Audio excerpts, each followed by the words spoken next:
WFXS. Once again, The Fox, your sports radio. Broadcasting live, loud and proud from Central PA's Sports Authority. WFXS America. 98.7, The Fox, State College. Happy Valley United is the NIL collective that serves all 31 sports and over 850 student athletes at Penn State.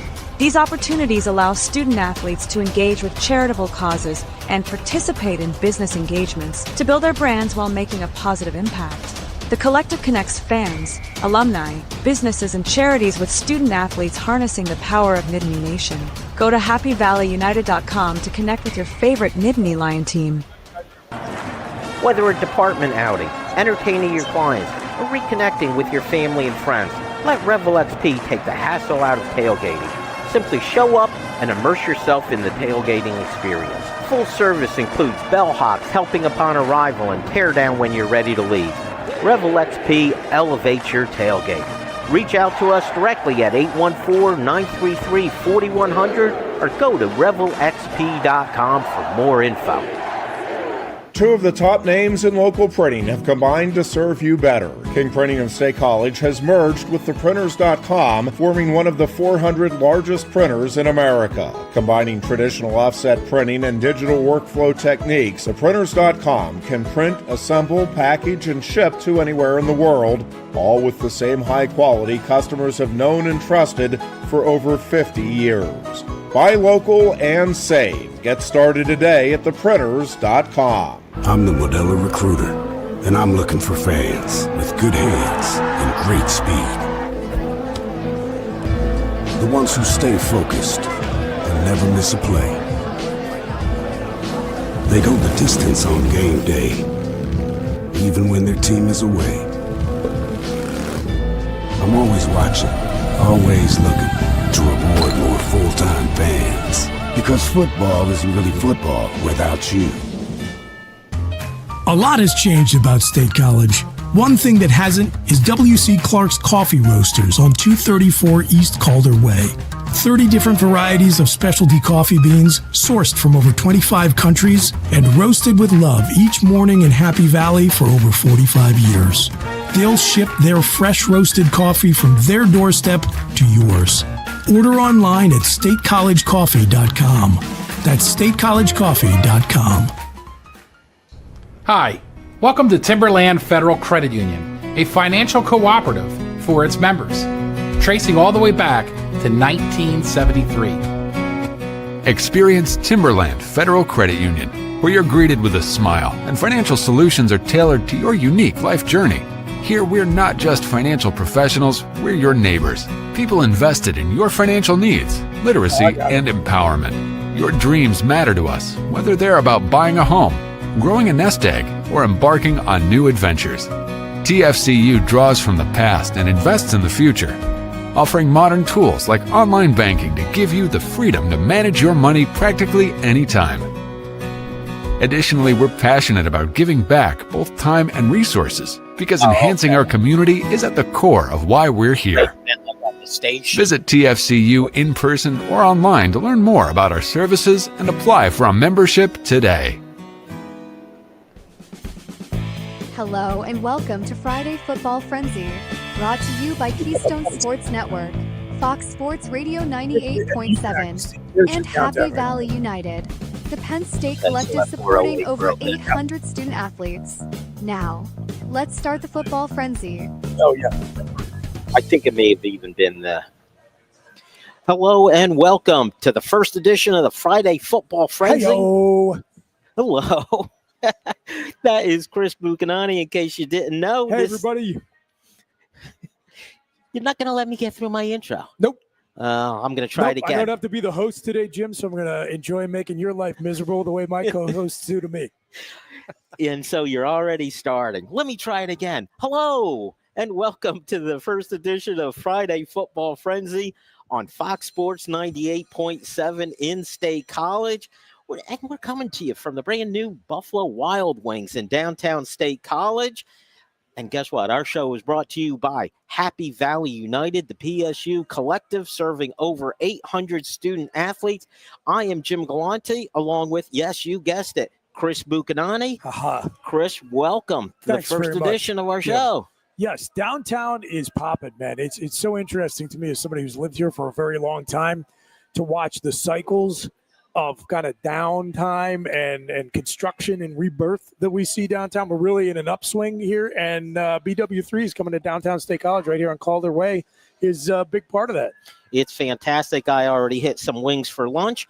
Also with us, Mike Villagrana, Executive Director of Happy Valley United. Mike, we are going to turn you into a media star. You know what? I can't wait. I mean, all these things that I'm doing with the creative and everything, it's been a lot of fun learning. But being here and now being with Chris for the first time and somebody to give you hell, this is going to be fun. So I'm really excited about this. I think this is going to be a good trio. I know my job. You know, as the three of us are sitting here, and I'm in the middle of you two, and I'm already getting the feeling I'm going to be ganged up on here. But we will muddle our way through. First of all, let's start with you, Chris. Yeah. This is the brainchild of you. Other than going out for the alliteration demographic with the Friday Football Frenzy, what made you come to me and say, hey, Jim, how about we combine our shows on Fridays and create the Friday Football Frenzy? Well, as longtime listeners of the Fox know, and they're out there in big numbers, which I am fortunate enough to hear from in my day-to-day life. You and I on Monday, Wednesday, Friday, we take the block that's occupied by the Goon and Ironhead show on Tuesday and Thursday from 2 to 4 p.m., and, we're not feeling it right now, but we are going to real soon. There's nothing like Downtown State College on a home football Friday. It is one of the best college towns in America, and there's like a handful of programs, really, that combine great atmosphere, tremendous fan base, and football played at the highest level. Penn State's one of them. And so I just said, listen, if we're going to be broadcasting that 2 to 4 afternoon block on home Fridays anyway, let's get where the people are and get some of that juice and bring it directly to all the listeners. There is nothing like it. And as you said, we're on a bye week this week, so not quite the frenzy, but talk about the quiet before the storm. Yeah, this is the time when you got to clean your house up, which is what my wife and I are going to do this weekend for the 10 people we got coming in on Thursday and Friday morning of next week. Everything is going to be about the whiteout, but before we get there, our other partner here, Mike Villagrana. Mike, you've been with me. We do a weekly show on Keystone Kickoff Show. That shows up Monday at 2 o'clock here in State College. Now, like I said, we're going to make you a media star, but you have another job. You have a day job other than being on the show with me, which is Executive Director at Happy Valley United. You got a couple of your guys here also from HVU. Making the magic happen. That is it. How about just giving our listeners, I know we're in Chris's block right now, so there may be some listeners out there who haven't heard our show, haven't heard what's going on at HVU. And by the way, it changes every week anyway. Every week I talk to you, something new is going on. How about just giving the listeners a little feel for what is going on at the collective now? Because the responsibilities change, even with the NCAA changing rules. Everything is changing. Talk to us just a couple minutes about the relevancy of the collective and what you guys are up to. Yeah, and before I get into that, to Chris's point, I've been in a couple places, and this place, it has it all. It checks all the boxes. When you, even on like a bye week, you go downtown, it's beautiful out here. It's not too hot, not too cold. You see everybody walking, the families here with their kids and everything. It's awesome. And then tonight I'm going to go actually check out a State College High game for the first time, which I'm so excited to check out because in my role in the past, I haven't been able to see games from a compliance standpoint. So I'm excited to do that tonight with my family. But that just is just like icing on the cake for a day in State College and everything. But yeah, to your point with HVU and the collective, just collectives and all has really changed. And here, I think we're on the forefront of something really special. What we're doing is, we're more of an agency, I believe. We're going to be pushing a lot of content out when it comes to recruiting. We're still going to always, really rely on our events to bring in revenue that goes back to the players and athletics. And then, we have our corporate partnerships and sponsorships and stuff like that. But our membership program is going to be, our lifeblood for our collective. And, we've talked on shows before that, with the House Rev settlement, each school is allocated $20.5 million. Now, whatever these collectives that each school can collect or generate on top of that is an advantage, right? Or a disadvantage if you don't generate enough, right? But so that's what's going on. I've meant to tease, we got something coming out next week. We've been working really hard with a lot of people to get to the point where we're at right now. So next Wednesday, we're going to be launching something that I'm really excited about the community and fans to be a part of. And so next Friday, we'll be talking about it, but I'm really excited about it. And I got to say, when we talk, I'm usually in my office, right? And it's been Sundays these past 3 weeks. It doesn't feel like I'm on the radio. It's just me and you talking, right? And just like when we had a beer at the bowling alley the first time we ever did anything together. Now this feels like official. Like I got to get a little comfortable with this. I'm with these big wigs, you and Chris, so I got to make sure that I do a good job. But I appreciate you guys having me. I'm looking forward to this. Yeah, you got to carry your weight here, Mike. But I'll tell you what, you did remind me, because we are at Buffalo Wild Wings. There is a bar right behind us as we sit. Yeah. So instead of the pitcher of water, should I have gotten the pitcher of beer for us? Yeah, we'll work our way there. Yeah. Baby steps, Jim. You know what? Next week, I'll tell you what. Because next week is the whiteout week, and it's essentially in a tailgate entire weekend, we could kick off next Friday with that, okay? There'll be a pitcher of beer here. Mike, you can pick out what you want. Chris will be paying for it. Okay, got it. So it's all good. Sounds good. Yeah, appreciate that. Thanks.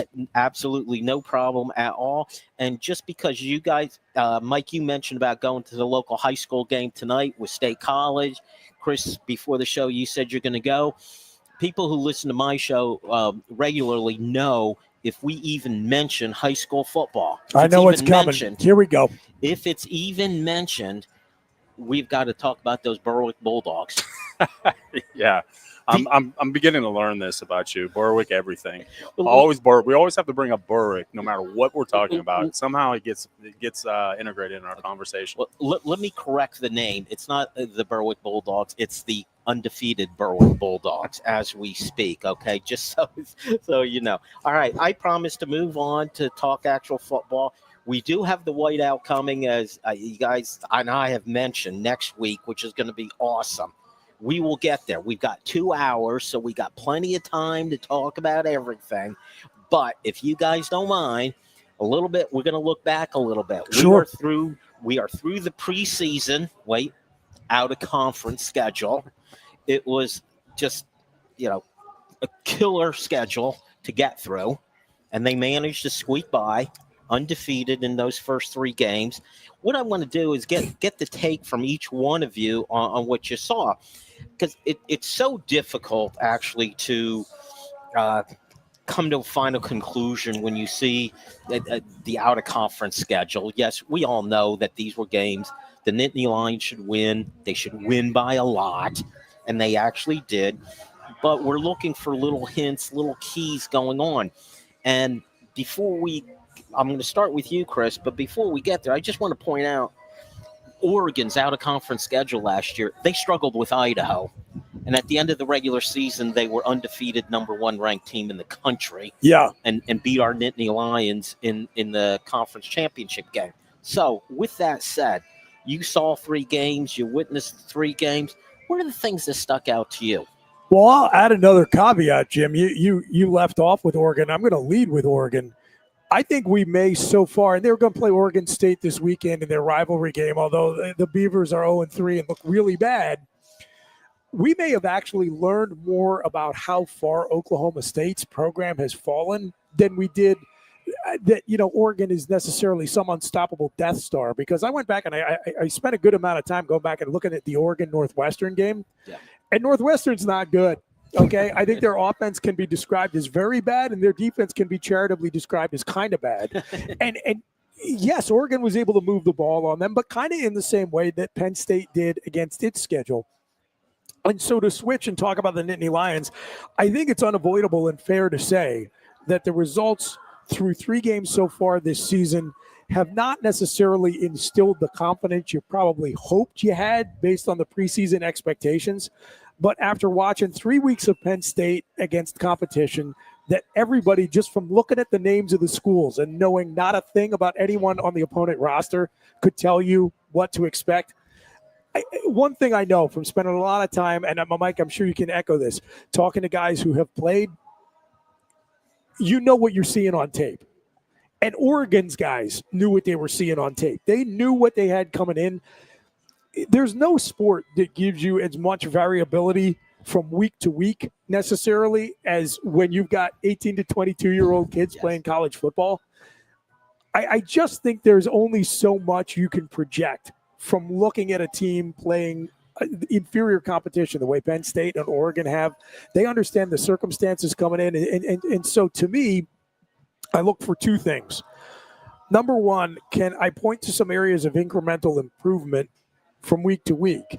And one thing I will say, talking about the offensive line play from Nevada to FIU to Villanova, everybody said, well, yeah, of course the O-line looked better against Villanova. And I said, right, but I don't care who you're playing against. Did you block the guy you were supposed to block when and how you were supposed to block him? And that was not always the case against FIU, and it was against Villanova. Now, maybe you drove him 8 yards downfield without putting too much effort in because he played for Villanova, but were you in the right spot to do it? And they were. And so then the other thing is, because we can only derive so much from watching teams like this play their tune-up games, what can we rely on? What are the known commodities? Well, that's the body of work of a number of guys on both sides of the ball with this team. And probably worth mentioning, since we've got Mike here from Happy Valley United, the hype we had all season, the game we're going to have in Beaver Stadium next Saturday, the team we have on the field, none of that happens without NIL. The upperclassmen coming back and taking one more swing at this thing only happens because of the environment we're in college football right now. So, yeah, there are going to be some things that we can pick apart. But, man, when I look at the way this defense is playing and I just take into stock what do I know about this team we're bringing back, you're not going to see the version of Oregon that played Northwestern, and you're not going to see the version of Penn State that played Florida International. It's just a fact of the matter. It's not going to be what we're going to get. And there's a lot. There's a lot on the line for the Nittany Lions, but what do you want more than anything? You want a shot, and we got it. It's good stuff. We did. And I'm going to revisit some of the things that you talked about and also hit on some of the potential issues. But one of my favorite things, though, in these games, and you and I have had this conversation about how important are these games and so on, and the effort needed to win, obviously. But what I absolutely love about these games is we get to see the prospects, the new guys. And I've learned you are the absolute right guy to talk to about some of them. And we've seen some breakthroughs, and I always like to repeat it. First time I heard about Chaz Coleman was from you weeks and weeks before the season even started. So you earned my respect with that alone, Mike. But how about Chaz Coleman and a couple of the other guys who I think showed they're actually ready to play Big Ten football? Yeah, and to Chris's point, I think what I got out of these three games is those young guys, right? And Coach Franklin and staff, I think, did a really good job integrating them into the game system, into the game plan. Like Chaz Coleman was playing in the first quarter, right? Yvonne was playing in the second quarter. They're playing early, meaningful downs. So I think you can take that from these three games, even though they're not really superior opponents. Like, that is huge going forward. We're healthy. We got a lot of experience with the younger guys that we're going to have to count on in these Oregon games, late in the games, and Big Ten conference games. So having that is huge. And what I took out of it was this D-line is going to carry us right now. With the guys that are stepping up, with the addition of Chaz Coleman stepping up, that line is deep. Right. And I think how far we go is how far the D-line will take us. And that's what I took from it. The obstacles that the offense is running into right now, I think it's combination of things, right? We have 3 new receivers that we didn't have last year, you know what I mean? And they didn't play with Drew previous seasons, right? So it's getting in that rhythm. Game time rhythm is different than practice rhythm, right? So it's getting that experience is great and huge and valuable. It's also, it's the young guys on the offense help getting incorporated and helping. So I'm not really worried about the offense. I think to what Chris said is these players, as well as Coach Franklin does, is setting the culture every single day. It's the same expectation, want to know inside the building. Those players, as a player, when you know the whiteout's coming up and you just played 3 of those different teams, they're going to get up for this game. Mentally, everything's going to be amped up in that building a little bit. But Coach Franklin's not going to tell you that. The players can't tell you that. But as a player, they're going to be ready. I just spoke to a former player last week who, I asked the question, how much differentiator is that extra motivation when Oregon's going to come to town and it's a big game as opposed to this? And the answer I got was just a one word: huge. And again, to your point, Chris, you're talking about 18 to 22-year-olds where emotion is part of this. These aren't NFL players, grizzled veterans who you're locked in every week the same way. You mentioned, and I brought Chaz Coleman, but the other guy I want to ask you about is Darius Dixon. He's another guy who has played early every game, and it's at cornerback. And I'm scared of playing a very young guy at cornerback. No question. You make a mistake somewhere else, it costs you 5 yards. You make a mistake at cornerback, it costs you 7 points. And he's out there early. Yeah, he's out there early, and he's performing well. And it's a deep position in my mind. So for him to integrate himself and play meaningful downs this early says a lot about that kid. But I've talked about him a ton. Ever since I got here and I was at the winter workouts, he was one of the first guys that popped out to me because he just kind of handled himself like a pro. And a lot of it has to do with him, his family's background, and playing at a place like Mater Dei, which is like kind of like the minor leagues.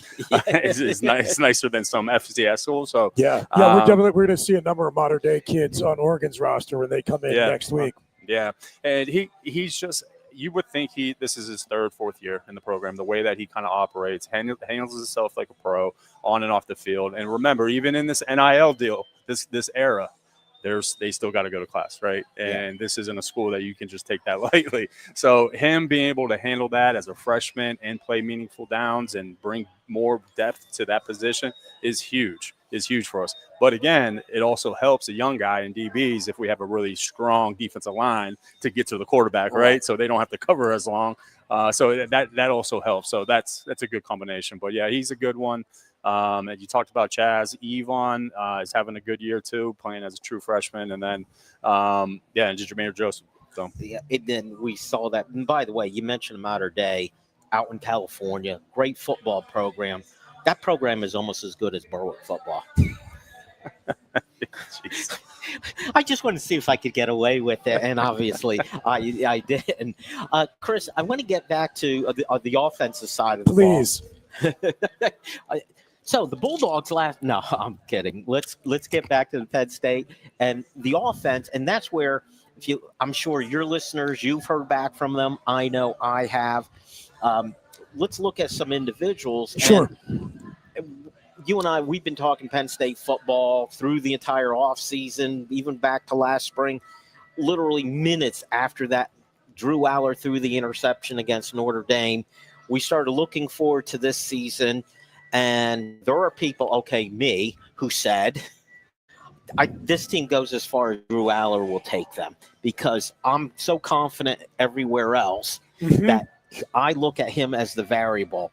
So I could go look at some of the numbers. I'm not going to. Just eyeball test, watching Drew Aller play against not the best competition and obviously not at his best. What's your concern level? Moderate, I suppose, right? When you have somebody who's a third-year starter, you would like to see a little bit more consistency, a completion percentage be a little bit better than what it is. But again, like what's nice, Jim, is that we're going to get a definitive answer here in 2 weeks, because people aren't going to want to hear it. But just to go back to the point we opened the show with, it is very hard to make authoritative statements about much based on the caliber of competition that we played. And I really want to drive home this point that I have been talking about a lot so far this season, because I think it's significant. The dramatically reduction in preparatory time teams get in August versus what we used to see in the sport. And this carries over to the NFL as well, where they're down to 3 preseason games and the starters barely play at all, turns the beginning of the regular season into your de facto preseason. So when I think about this offensive line having to try out some different combinations where they bring Anthony Donko back off injury and move him to a new position, and they want to let Cooper Cousins rotate in there and show what he can do. They want to see what TJ Shanahan, the transfer from Texas A&M, could do at guard. That can slow things down for an offensive line a little bit, just to have different combinations out there. And we know that because of the opponent facing them on the other side of the line of scrimmage, Andy Kotelnicki's trying different things. He's trying different personnel combinations. He's trying to put as much on tape for Oregon, let's be honest. And if you watch Oregon, Will Greer is trying to do the same thing in terms of putting different formations, personnel groupings out there, just giving the first real opponent as much that they have to review on tape as possible. All of those things are probably going to slow your quarterback's ability to just react, right? There's a lot of thinking going on right now, just in terms of everybody on the offense. And I think if you look at the team we have coming back, I talk about all these known commodities, all these returning vets, and all the expectations, I don't think the first 4 weeks of this season could have been set up any better than to have 3 games like that and then give this coaching staff, which top to bottom I think stacks up with anybody in the whole country. I mean, shout out Terry Smith, by the way, talking about all those defensive backs. Penn State, one place where for years we were not sending talent to the league was corner. And then you just look at the parade of guys that we were sending to the NFL under Terry Smith, program legacy. I just love it. You're going to give this staff 2 full weeks to break down everything that hasn't been working and get all the kinks worked out until they're in front of the lights or in front of the crowd under the lights. I love it. I think we're set up very well with the way the schedule. Hey, I'm Terry Smith too. That was one of my points in one of the shows that we did earlier this year, was that when I was here from 15 to 17, we were trying to recruit long and tall, athletic guys, but we were still kind of building a recruitment to where we're at right now. Sure. So we weren't getting those guys. We were just trying to get the most athletic and fast guys as possible. Not really. We took a back seat to the guys that were really long, right? But now, when I walked into that Haluba for winter workouts, that was the first thing I noticed was those DBs. I was like, oh, Terry got them right. He got his room right. They're all long, athletic, fast, twitchy. Yeah, Terry's done an unbelievable job. Well, it's funny you mentioned that, Mike, because we have talked about this a lot on our show together. And the quote I give of yours more often than any other quote, things that you've told me, is that, yes, when you were here previously, you wanted as good an athlete as you could get. The difference now, because I asked you that question directly, what's the difference now versus then? And it's athletic again, but they're big and long and all of those things, which they weren't before. And now when I hear you talk about these young guys, the recruits out of high school, that physical description is he's long, he's big. Mm-hmm. And the strength and conditioning group, I can't help but always give them a shout out, because they turn that long, athletic guy from, 6'3", 200 pounds to 6'3", 245, and remaining as athletic, and it's incredible to see. But going back to these first 3 games, and I've tried to describe it, and you could probably do a better job. In these first 3 games, it's not just about winning the game. It's to learn what you have, what the talent is on the field.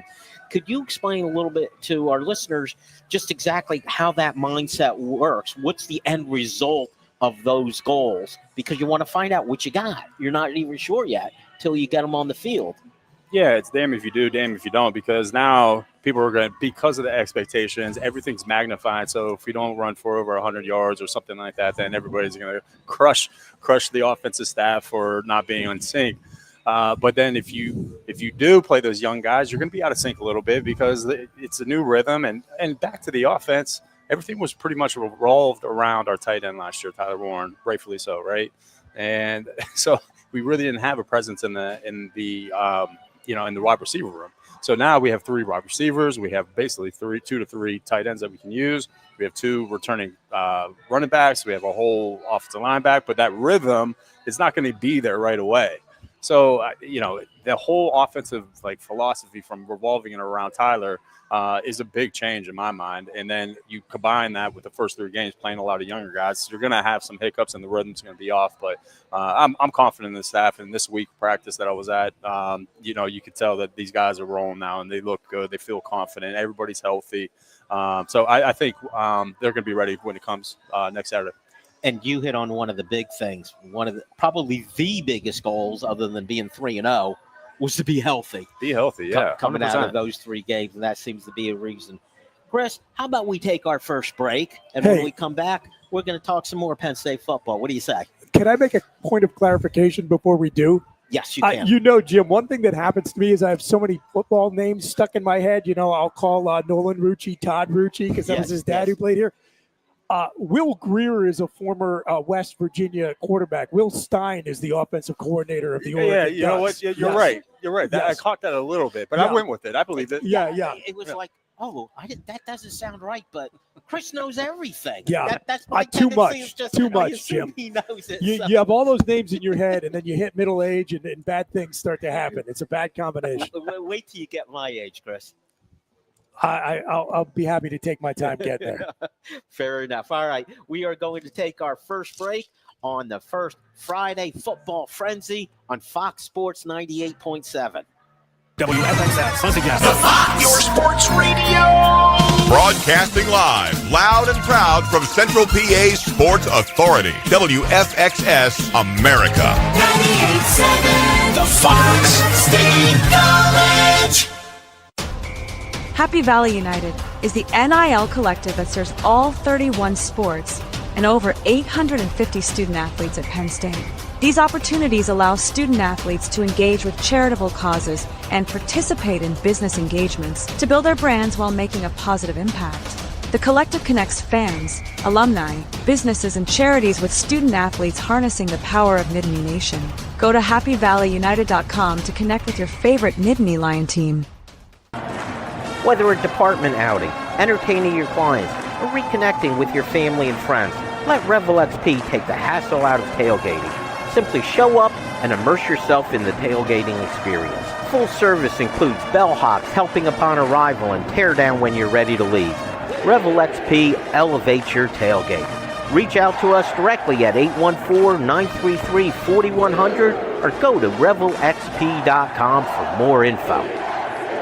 2 of the top names in local printing have combined to serve you better. King Printing of State College has merged with theprinters.com, forming one of the 400 largest printers in America. Combining traditional offset printing and digital workflow techniques, theprinters.com can print, assemble, package, and ship to anywhere in the world, all with the same high quality customers have known and trusted for over 50 years. Buy local and save. Get started today at theprinters.com. I'm the Modelo Recruiter, and I'm looking for fans with good hands and great speed.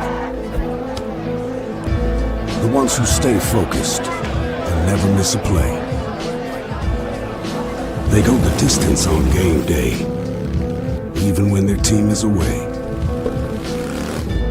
I'm always watching, always looking to reward more full-time fans. Because football isn't really football without you. A lot has changed about State College. One thing that hasn't is W.C. Clark's Coffee Roasters on 234 East Calder Way.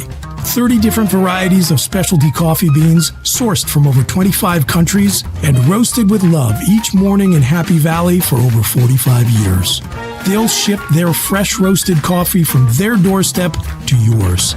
Order online at statecollegecoffee.com. That's statecollegecoffee.com. Hi, welcome to Timberland Federal Credit Union, a financial cooperative for its members, tracing all the way back to 1973. Experience Timberland Federal Credit Union, where you're greeted with a smile and financial solutions are tailored to your unique life journey. Here, we're not just financial professionals, we're your neighbors. People invested in your financial needs, literacy, and empowerment. Your dreams matter to us, whether they're about buying a home, growing a nest egg, or embarking on new adventures. TFCU draws from the past and invests in the future, offering modern tools like online banking to give you the freedom to manage your money practically anytime. Additionally, we're passionate about giving back both time and resources because enhancing our community is at the core of why we're here. Visit TFCU in person or online to learn more about our services and apply for a membership today. Hello and welcome to Friday Football Frenzy, brought to you by Keystone Sports Network, Fox Sports Radio 98.7, and Happy Valley United, the Penn State collective supporting over 800 student athletes. Now, let's start the football frenzy. Hello and welcome back to the Friday Football Frenzy. You know what, Chris? I think I'm most proud of we got through an entire segment and I haven't screwed up the name yet. Friday Football Frenzy. Good stuff. Yeah, it's a risky way to go.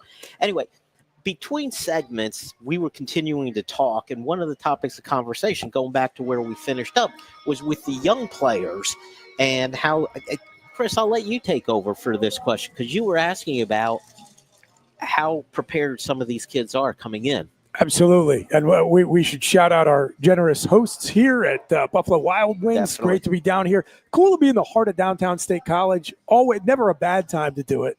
But even more importantly, yeah, it's great to be in downtown State College. It's even better when you got a plate full of wings for lunch. 100%. Which I did. So and now you could go on. If you want to plus that up even one more level, you do it on a home football Friday, which is where we're going to be next week. So this is just the rehearsal. So we were talking about, these guys like Jameer Joseph and Darius Dixon and Chaz Coleman. And I could probably rattle off a few other names, and not just true freshmen, just younger guys who are getting their first real run on the, like Xavier Gilliam's a guy who really has impressed me through the first 3 games of the season.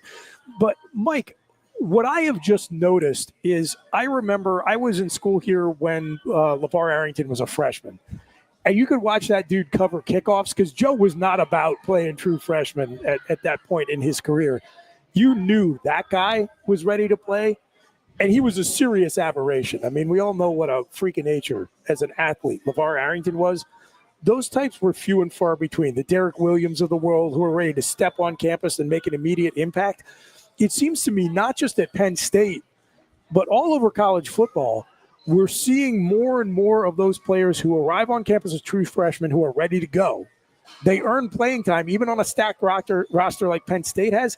I'm just curious about what your take is on that, and then what is this staff doing to identify that talent, and how do they develop them from when they arrive on campus to when they're ready to play? Yeah, you know what I think attributes to that is a lot of it when they get here, right? So, like, when they get here in January, early January for the second semester. So they get that what is the word? Acclimation. Acclimatization. Yeah, that's my West Virginia education. Blame it on West Virginia. Yeah. Good.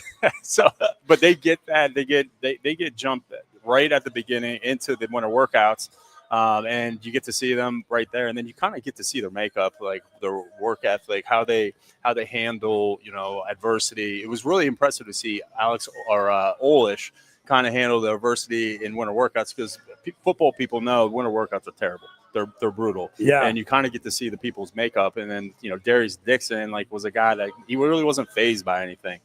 So a lot of these guys weren't fazed. Talking about TJ Shanahan, I didn't know how good he was going to be that first couple of weeks because I think personally he was struggling a little bit getting acclimated to Penn State and the way that we were working. From what I understand, even if you come here from a big program, when you get into that Chuck Losey program, it's different. Next level. It's different. Yeah. So it's really impressive to see TJ Shanahan kind of get to see where he's at now to where he came from. But back to your question, so these guys get acclimated. They go through spring ball. They go through summer workouts. That's huge for them, right? The spring ball is really big, and that's when you're able to see if this guy's going to be able to contribute or not. Yeah. And then you go into maybe the first couple weeks of camp, and then there's those conversations. Hey, do we want to greenlight this kid or not? And in Chaz Coleman's case, he's an outlier to me because he didn't get here early. You know, he got here, I think, in May. I'm pretty sure he got here in May. And I think he's at like 249, 250 right now, and he looks 220. Like, he hasn't been in the Chuck Losey program yet. Right. You know what I mean? And now he is a green light true freshman, so he's not going through the weight room progression like some of the younger guys are that are being redshirted. So, you know, back to your question, I think, you know, it's the specialization that is in, you know, kids are just focusing on the weight room, the training, and football more so than they were in the past. Yeah. Even though that we don't really want that when we're recruiting people. We want people that are wrestlers, play basketball, play baseball, you know, do it all. But I think that has a little bit to do with it because if you're at a school like Mater Dei, you're probably just going to be focused on football, right? Because you're going to Mater Dei to get recruited, right, and play football. So I think that has a little bit to do with it, but also where we're recruiting now, we're recruiting the top-notch guys, right? We're up there with everybody. When I was here, we were still battling with Pitt and some other schools, which we're not now. So these are the top-notch kids, and a lot of these top-notch kids are very long. They're built differently, that they're able to come in and play right away because of that. Can I just pause it? I want to focus on something here because so there's this interesting dynamic, Jim, that we have in some portions of the fan base, which I'm fortunate enough to have many opportunities to interact with, where they don't seem to grasp. And I come from the Philadelphia fan base tradition, so you know we have a lot of tough love on our side, but they don't seem to grasp that you can be critical of certain aspects of your team, your program, coaching, whatever, and still be supportive. And so I think some people have difficulty processing that sometimes, like, let's politely say, take issue with decisions that are made, like in-game management, whatever. And it doesn't mean that I am not supportive of the coach and the program. And so they'll say, well, I just heard you praising James Franklin. I thought you didn't like him. And I said, well, clearly you never heard me talk about Joe Paterno for like the first 30 years of my life. Your point, Mike, about being here 15 to 17 and the type of player, the caliber of recruit Penn State was realistically able to pursue versus where we are now. When you were here, this was the vision to get here. And there was a plan in place to take us from there to here. And I don't think a lot of our fans, and frankly, I think a lot of the college football media in general, don't appreciate that James showed up with the program in the state it was in, coming out of the sanctions, in the aftermath of the scandal, with Bill O'Brien gone after 2 years. And he took it from that point and said, this is where we want to take Penn State. And recruiting and talent acquisition is the lifeblood of success in the sport. And by the way, the monkey wrench of NIL got thrown into the whole process halfway there. And he has just methodically executed that process and gotten us here. And so for anybody who thinks that Horn and I don't say enough nice things about James Franklin, I try to go out of my way and call balls and strikes and say, man, like, on balance, we are so fortunate to have this guy and everything he brings to the table, not the least of which is program stability. And I do think about, for as good as those 2016 and 2017 teams were, where they fell short is they just didn't have the roster depth that we have now. And that was a result of being at that early stage of that plan that was in place all the way back there. And now we've executed it and we're at a different spot. So I think it's good perspective for the fans who are going to myopically focus in on, well, we were only up 10-0 on FIU at the half, right? Right. You know, that gives me chills thinking about it, just, taking my mind back to when I was here in 15, because what people don't see is they're not in that building and the dynamics that Coach Franklin had to deal with when dealing with the players that were there. He inherited a lot of those players, right? Those players just naturally are going to be loyal to the previous coach. Sure. Right? So, and don't forget, some of them have been recruited by Joe Paterno's staff, bought in on Bill O'Brien, and then he was like the third face in less than 4 years after everything that team had gone through. And Coach Franklin is, you can argue, is very much different than those other two. Sure. Right? So that it's going to be a different face when he's standing in that team room in front of that entire team. But he stayed consistent. He stayed true to his philosophy. And that's why we're here where we're at now. And what's so impressive is when I came back, he is the same guy, so very calculated and everything. Yeah. The expectation in that building every day is the same. And it's why we're here in this position talking and being critical of the number 2 team in the country, right? Yeah. So if we're doing that every year, a top 5 team in the country, I think we're sitting in a good place at Penn State. I think so. I just want to mention James is so intentional in everything he does. There's a purpose for everything he does. And in talking, since I've gotten to know you, Mike, both on the air and off the air, is I've had like a newfound respect for the infrastructure of the program. Some of the things you talk about in private industry, a business that you're building, that infrastructure, and just to show the difference. And I'd like to get both of you to comment on this. This past week, there were already 2 Power 4 coaches who lost their jobs. Okay. One you have some experience with, which is Brent Pry, our old friend at Virginia Tech. I'm going to ask you specifically about them in a second. But first, I'll throw UCLA at you. UCLA is a freaking mess, okay? To them, the Big Ten was a lifeline. They're like $200-some million in the red. Which ended up, by the way, being a de facto lifeline for Cal, too. Yes, that's a good point.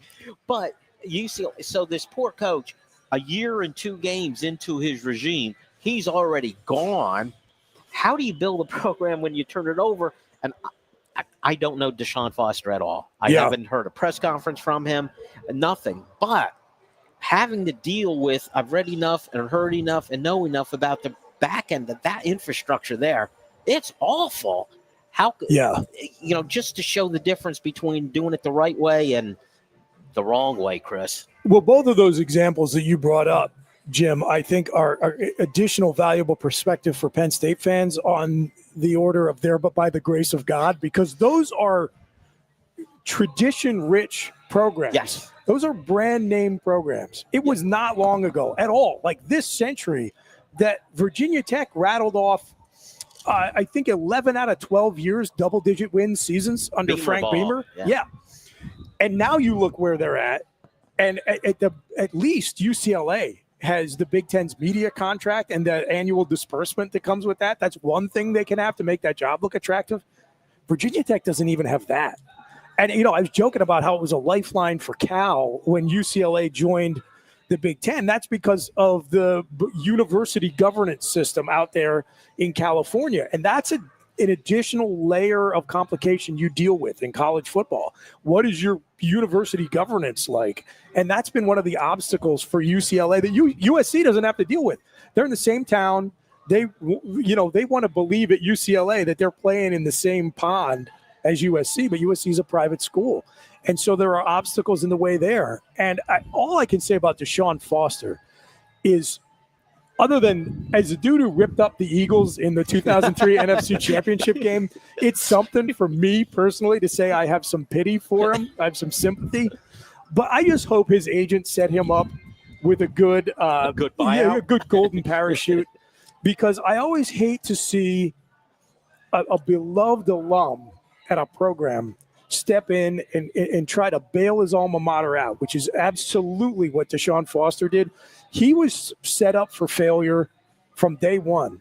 And when I look at what they have going for them, which is, as I said, it's Big Ten media money, great market, historical success, nice brand name. But then I look at the way the sport is evolving. Man, that is not an attractive job in my mind. Right. And when I think about, again, what Penn State had to do to thread the needle coming out of the challenge we had at the turn of the 2000s to the 2010s to be where we are, I think a lot of that is a testament to the fan and alumni base and to the institution and to the magic of the Nittany Valley. But a lot of it also is just the hard work done every day behind the scenes by all the people on the staff and in athletic support. And man, it's never going to be perfect, but we are looking down at the vast majority of teams in this sport, including ones who have brand names to match anybody in college football. We definitely do. And Mike, you and I, we've talked about it multiple times. Your kind of tour of multiple conferences over the last couple of years. A typical, like, this is how it works for coaches. After Penn State, you've been at Marshall, you've been at Mississippi State, you've been at Virginia Tech. And I'm not looking to shred any of those programs, but you could probably shed some light for us on, you've experienced those programs. You've been in the middle of it. What's the difference between them and Penn State? To me, and I think this is really important to understand, is the coach that they hire has to have a vision for that school and understand all the different dynamics at that school, and that it's different everywhere, right? So academics may be different here than it is structured and set up than at Virginia Tech, or the resources when it comes to NIL may be different at other schools than it is here. But having a vision and then also being able to change and adapt to times is huge. And I think that is big. The big reason why we're here where we're at, because Coach Franklin, and he says this publicly to people, is that, if you run a good business and you're successful, probably at some point in that business, you had to change with times, right? And if you didn't change, then you probably failed, and that success and that business wasn't successful. So that's why he says he embraces NIL, because you have to these days, right? Sure. So we get that there's, in this audience, that there's an older crowd and hates NIL and all of that, but we have to embrace it for what it is and spin it so that it fits Penn State. And Coach, being here for 12 years, knows exactly what that looks like, and he's had that vision. He's been able to adapt. And Coach Pry was one of my guys. I was so excited to get that call when when he called me to run the recruiting department there, because to me it's like a mini Penn State. It's beautiful out there. The fan base loves it. It's blue collar. That's who Coach Pry is blue collar. But when you go to the other side of that seat, right, and you sit where that head coach sits, you got to deal with administration, AD, everybody's the AD circle, right? You got to deal with the president. You got to deal with the academics, the resources, NIL. All that stuff has to align. And it is so hard for me to see a place to really align. And a place like this, I've never seen a place that I've been that aligns like Penn State. And that's why we're successful. But Coach has a vision, right? And he's been able to adapt to the NIL time. So that's why we're in the position that we're in. But yeah, Joe Moorhead going to Mississippi State, that made it's just I felt uncomfortable in Starkville. It's just a different place down there. And so Coach Pry, I think when it comes to the resources, I just don't think they were still Beamer days. Yeah. And I think they're now realizing that we need to back Virginia Tech up with the money and the resources that it's going to take to get us to where Penn State is now. Unfortunately, they just didn't see that at first. And I think that's why Coach Pry ended up in the spot that he's in. And I want to make a point about, Beamer to the next level. But did you take notice, Chris, when he mentioned the older Penn State fans? Mike just stared right at me. That's not true. Did you notice that? I didn't, actually. Okay. It was I think you might be projecting here, Jim. Absolutely. Yeah. I'm just saying what I saw. Anyway, you brought up something interesting, though, about, when Beamer was at Virginia Tech and things are done a certain way, and he's been there a very long time. I remember early on in James's regime, him talking to a group of donors and talking about, look how far behind we are on some things. And I think what happens when you get a coach like Joe, when he first got here, he's keeping up with the times. But 40 years later, he's up with the times. If the time was 1970, well, and the other thing is, things go. Yeah, I mean, the other thing too is the definition of what it means to be up with the times just took a hard right in July of 2021, when the NCAA, which could not have managed the beginning of the NIL era worse than they did, just basically threw their hands up in the air and said, well, we don't know. We don't want to go to court, so you guys figure it out. And one of the things I love that James says, maybe what I love more than anything of his many phrases and philosophies he returns to, is keeping this program transformational and not purely transactional, and staying committed to that while also competing in a world where all of a sudden all the programs that were paying kids under the table could do it legally, and everyone else, every other school in Texas could call up all the crazy oil barons down there like Texas Tech has done and say, guys, open up the checkbook. That just adds another layer of complication, because, Mike, you talk about communication with the fan base. Yeah, I mean, look, there are always going to be some real old timers who cannot process that college football players are getting paid. I think the number of people out there who are like that are actually smaller than some people perceive versus the number of people who just don't understand this.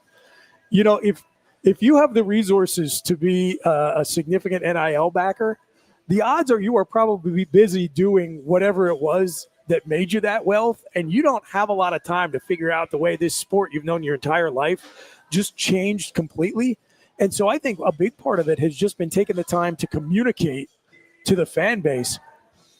This is what the landscape looks like. This is how it works, and this is how your support will directly translate into success. And we're going to continue doing it in a way that's consistent with the Penn State football that you've always known. I think the ability to do that is as impressive as anything that's been done at Penn State over the last 5 years. And you know what? It's not perfect, right? But since the short time that I've been here in January, it's continue almost every day in the building. We hear, all right, alignment, all right, and we need to educate the fans about what we're doing, because every place is different how they handle NIL. They're structured different, and we're adapting to it. And I think we're in such a good place where everybody knows their lanes, right? Like HVU, we know our lane. Yep. We're going to be membership, recruiting, events, sponsorships, things like that. Then you have the NLC, right? They are the big donors, the priority points. Then you have the quarterback club, you have Playfly, you have the Letterman Club, the Alumni Club. What we're doing, what Pat Crafton administration is doing, is making sure that we're streamlining all of these entities and making sure that we're all in communication and working together, right? That's important. And I think that's where I've seen us grow the most, is we're starting to work together, all of us, because we're all on the same team. We're all here for the same thing, right? To bring back to athletics. Seeing that alignment is good. And I think what we're going to end up seeing in the next year is really more educational pieces and educating the fans on like something as little as the 50-50, right? Yes. I don't think fans, the 107,000 fans that go in there, know that if they pay for a $10 ticket, that's going back to the athletic program, just not football. That's all the sports, right? And we're at a disadvantage when it comes to that because we're good in freaking everything, So we have to have more money to pay just not football, wrestling, volleyball, soccer, all the other sports. So I think that educational piece that we're going to be really rolling out this next year is going to be really important. And I think the fans are going to feel really good about our structure. And I like, and you've mentioned this a few times, the collective could be the differentiator. There are some schools who are struggling just because they've now got to put the $20 million out, but the difference is going to be more so. But the difference beyond that, and that's where this comes into play. The other thing that I thought was fascinating, you used the expression, Chris, threading the needle. And what I like when James, I don't think James or any coach likes NIL. Okay, no one likes it necessarily who has to coach in it, but it's reality. It is what it's there. It's not going away. Yeah. It's not changing. Yeah, but I'll say this to Chris's point. Being more transformational rather than transactional, right? The way that he's setting it up and sticking to his philosophy when it comes to recruiting, we're still going to live and die off high school recruiting, right? That's huge. So all those big money guys that think they can just throw a bunch of money out and then bring in all the best talent, there's also a cultural issue there, right? Well, that's where I wanted to point out where I think there's extremes both ways. You have the Texas Tech and Texas A&M, some of those guys just throw money at the problem. That doesn't necessarily work.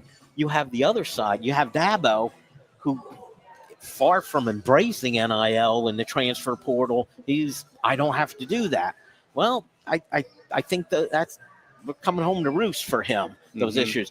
James has somehow been able to thread the needle, like the portal exists, I'm going to plug holes with it, but I'm still going to have our culture.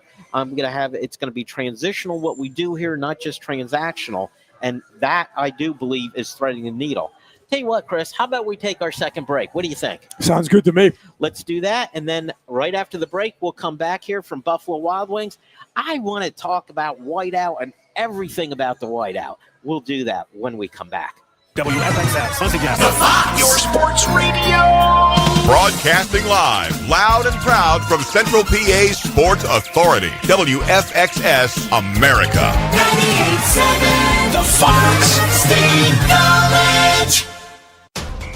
Happy Valley United is the NIL collective that serves all 31 sports and over 850 student athletes at Penn State.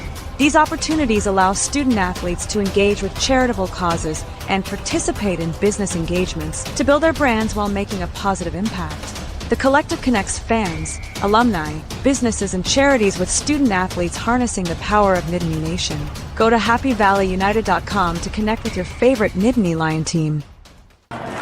Whether a department outing, entertaining your clients, or reconnecting with your family and friends, let Revel XP take the hassle out of tailgating. Simply show up and immerse yourself in the tailgating experience. Full service includes bellhops helping upon arrival and tear down when you're ready to leave.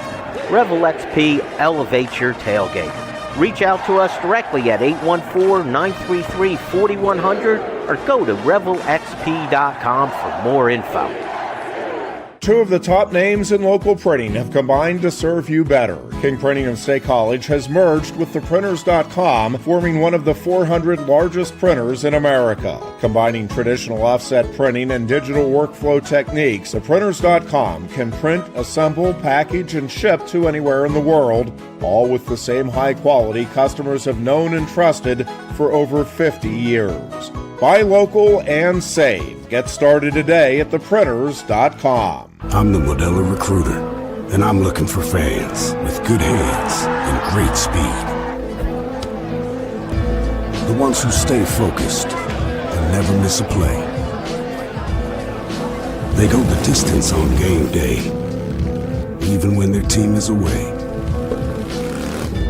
I'm always watching, always looking to reward more full-time fans. Because football isn't really football without you. A lot has changed about State College. One thing that hasn't is W.C. Clark's Coffee Roasters on 234 East Calder Way. 30 different varieties of specialty coffee beans sourced from over 25 countries and roasted with love each morning in Happy Valley for over 45 years. They'll ship their fresh roasted coffee from their doorstep to yours. Order online at statecollegecoffee.com. That's statecollegecoffee.com.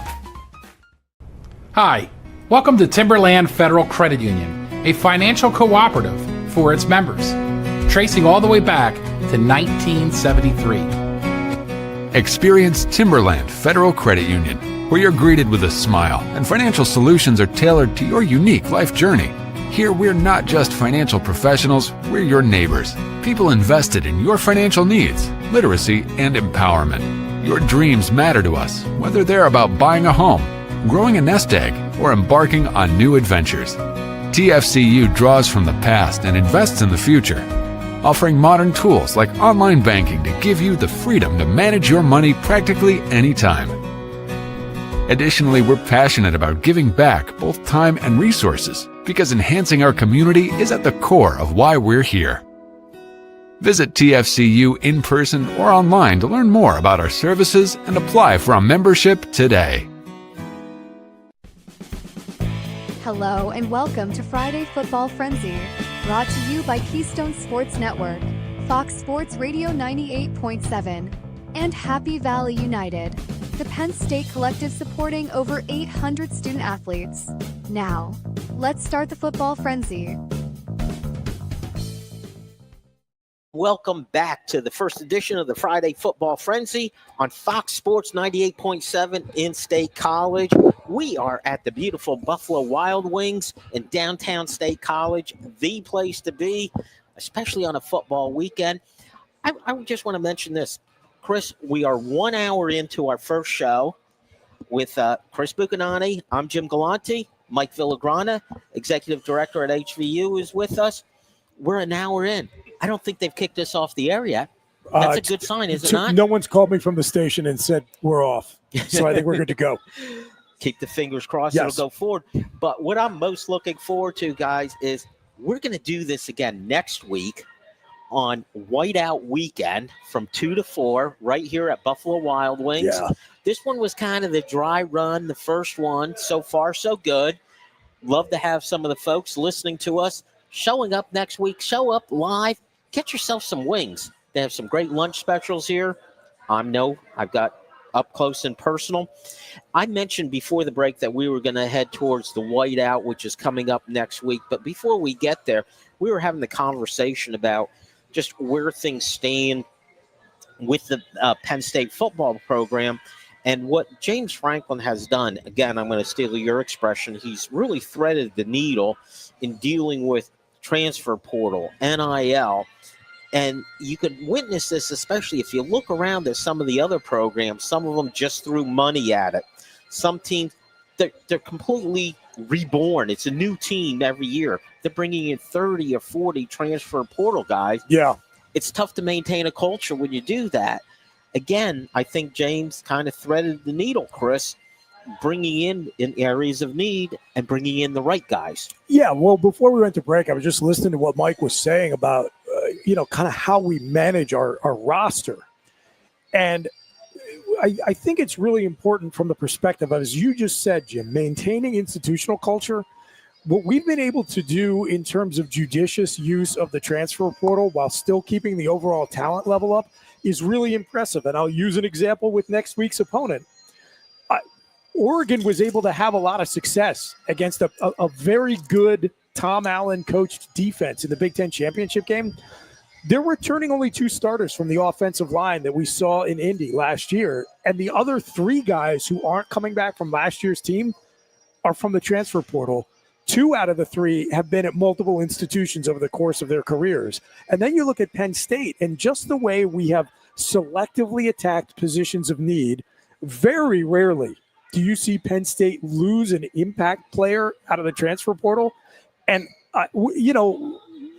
it's the toughest position in the portal is always going to be quarterback because there can only be one football.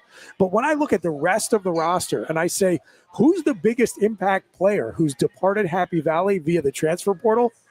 It's King Mack, and he's back in the blue and white. So I think, again, that speaks to doing the difficult little things that have only become harder in the modern era and doing them well. And that's how you get that. That's how you get that program culture.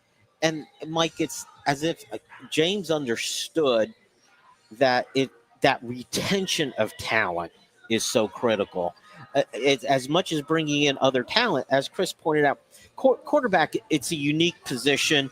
And I know I've had, listeners talk to me about Will Levis. Oh, now Bo Prabula. But as Chris said, you can only have one quarterback really on the field. Every top contending program in the country brings in probably an average about 3 to 4 blue chip quarterbacks every 2 or 3 recruiting cycles. And in most cases, the majority of them leave. Just remember Joe Burrow. Yeah, exactly. Maybe one of, if not the best Queen quarterback Ewers in the NFL, left Ohio State, one of the great programs, and went somewhere else and won a national championship. I would say Haynes King right now is super impressive to me right now, what he's doing. Great example. Love that guy. He's one of those guys. We were talking before, Chris, you and I, about like the Michael Robinson kind of guy. Yeah, I love Haynes King. Yeah, so folks, he's a starting quarterback of Georgia Tech right now. If you haven't had a chance to watch Georgia Tech play football this year, I love their coach, Brent Key, the way he coaches that team. I love their quarterback, and that's a transfer from Texas A&M. Yes, and watch him play. He will will that team to victory. He will do what it takes to win. Love that guy too. I digress. I got us off topic. But, Mike, I want to go back to, James's inherent ability, I think, to understand how the portal could work best and bringing in just positions in need and the right character guys. And tell me about that. How does that work? Because it's not just, hey, this guy's talented. Let's bring him here. There's more to it. There's still the culture. Is he a fit for our team? Yeah, I would even take it a step back. I would say there's kind of a juggling system when it comes to this because you need to know who you're going to target in the portal, what position, right? Well, before that, you need to know who's leaving and who you're going to try to bring back, right? So I think Andy Frank, who's the GM, he does a really good job working with the NFL and all the scouts, and he does a really good job on trying to figure out, okay, what are they projected to be? Are they a first-day guy? If they're a first-day guy, coach will tell them, you got to go. That's generational money. That's all guaranteed money in those 32 slots. Now, once you get past – you're banking years towards the pension, too, on a guaranteed contract. That's a big difference between day one and later. Huge, right? So he has to look at that and take that feedback he's getting from those NFL scouts, and then he can take that to the players that are maybe second day, third round later and have those conversations and say, hey, that money that is guaranteed in those later rounds, we can basically compensate you the same thing. Sure. And you could come back, you can work on your draft stock, you can get another degree. And so it really works out well for us. But Coach Franklin has to do that. And then based on that, he's got to say, okay, if this all works out, all these guys come back, I still have to fill these different holes. And then he has a really good staff. The recruiting staff and the personnel staff has doubled since I've been here. There's somebody that is dedicated just to the portal, right? It's not, I think, two, but one definitely. And they'll identify. I was in AZ's office today. He was looking at some guys. Now, when those guys come on campus, they have to be a cultural fit. Mm-hmm. I will say this, a little bit off topic. Everywhere I've been there's no place like a Penn State kid. From the time I was here the first time to the time that I'm here now, they're just different. And that's kudos to, the previous before Coach Franklin and then what Coach Franklin's done now with this staff. They're stand-up character, well-rounded kids that we bring in. Now, out of 120 kids, are you going to get a kid that mess ups here and there? Yes. But for the most part, it's amazing talking to these kids. I love dealing with them. And you can't say that everywhere that you're at, but that plays in part when you're recruiting a transfer, right? He's got to come in. If he's not a good fit, they're not gonna pursue him. Then they'll move on to the next one that is a good fit. But so it's very calculated. It's a juggling system with the retention and who's coming back, and then where are you going to fill the holes? Do you know what's been true forever here at Penn State? If you take a student athlete, a scholarship varsity athlete at Penn State, they have a statistically higher chance, just by virtue of being a scholarship athlete, of graduating on time or early than than their counterparts in the general population. And so, to the point about when you have a locker room of 100+ guys, I always tell people, I say, hey, I challenge you to go take a random cross sample of 100 undergrads, and this is speaking from direct personal experience, okay?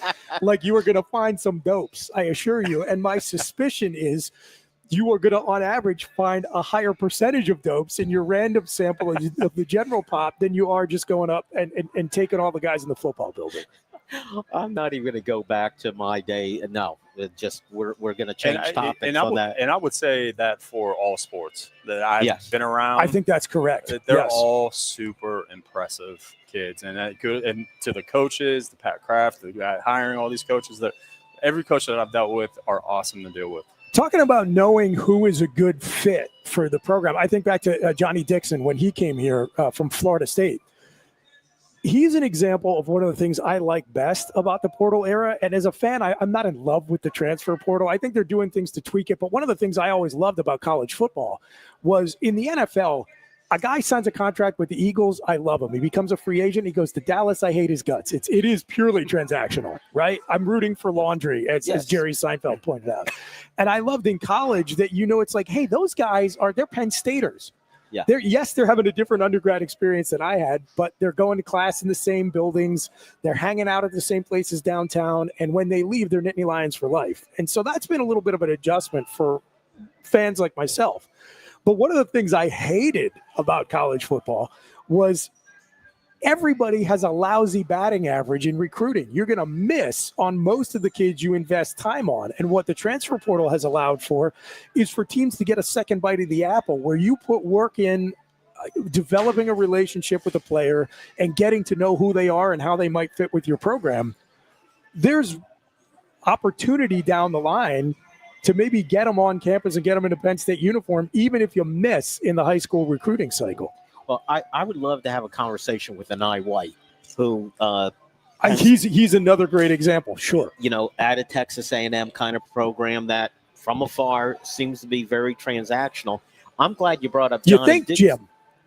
I'm just guessing. I'm far away, Chris. I don't have far be it from us to cast stones from inside the Buffalo Wild Wings. Let's chuck those stones. But the portal, it's like speed dating. right? So Yeah. like you have to be very careful. You got to check all the boxes because I mean the high school kids, you're recruiting them for 4 years. You know everything about them, right? So the speed dating part is pretty. It's challenging. But do you think that's going to accelerate even more now that they've gone to a single transfer portal window? I think it's well, depending on what the window looks like. Yeah. I think when we hear that in the details, and then we'll probably be able to evaluate what that's going to look like. But who I wanted to bring up was the first time I had an interaction with Kyron Hudson. I was like, holy crap, this guy seems like he's like a 3-year vet in the league. Yeah, like, that's how he operates, and that's the type of like kid that coach and the staff is looking for. A guy that had a C on his jersey last year at a prominent school. Like that says a lot about that kid. Trevor Pena, meeting him actually here at Buffalo Wild Wings. He came, him, his mom, and his girlfriend came here to announce his commitment. We did a little video, so I got to hang out with them right when he got here, and he's awesome. Like grateful kid, right? You run into him, he's gonna say hi to you, like.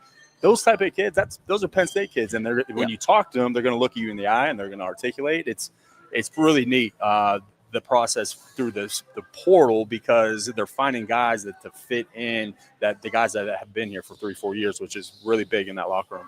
And I think fans want to hear that the guys that are representing them as Penn Staters are that kind of guy. But I was really glad, Chris, you brought up Johnny Dixon. I would just take this a little bit different direction. Some of these guys that James has brought in through the portal, at first blush, you're like, well, I'm not sure I understand that one. I didn't understand Johnny Dixon. Then I was happy it happened. Sure. TJ Shanahan, I think, is going to be the next guy that I'm going to – when it happened, I went, huh? They're pretty deep, I thought, at the offensive line. Now, James says, he looks at it as there being 8 starters, and TJ is one of them.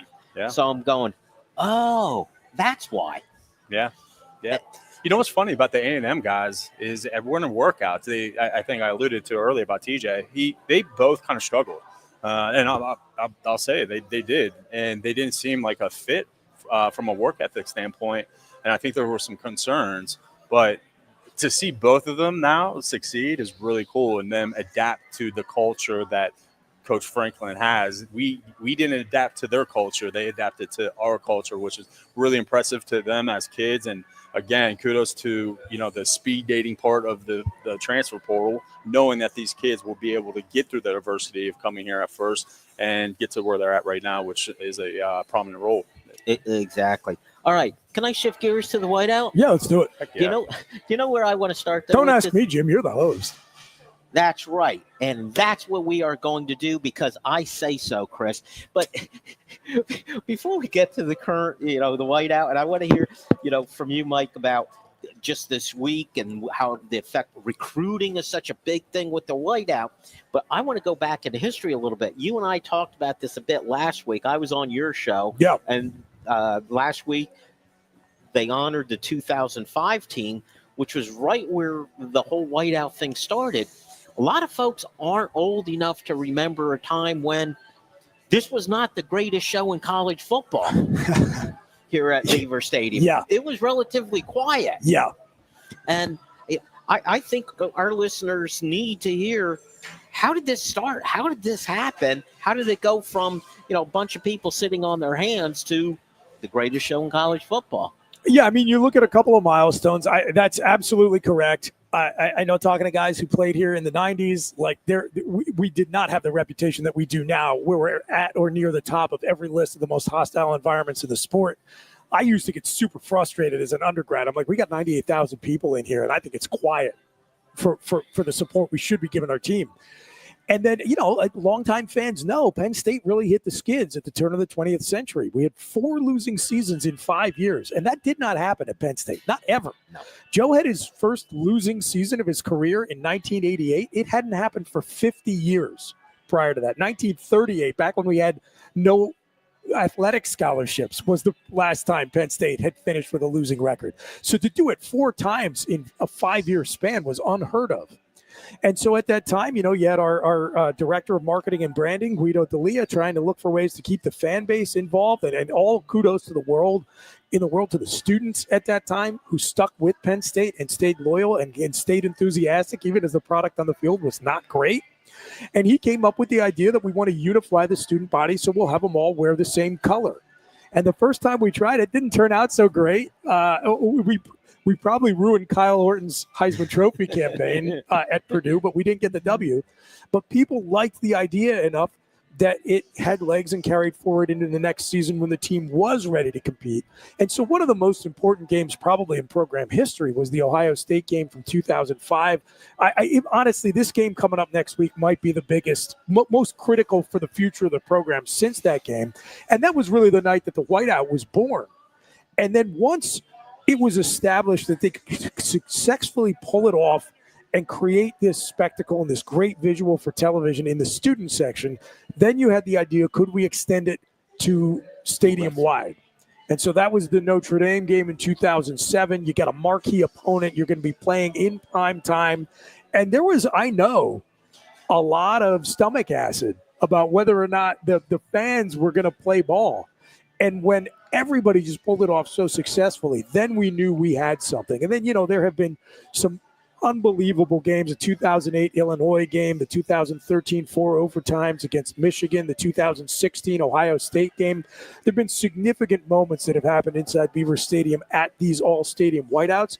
And one of the things that I talk about a lot is that when you now look at not just the list of the most hostile places to play, if you look at these bucket lists of college football traditions you want to experience in person, the whiteout is at or near the top of those lists too, and it is all one of the only ones.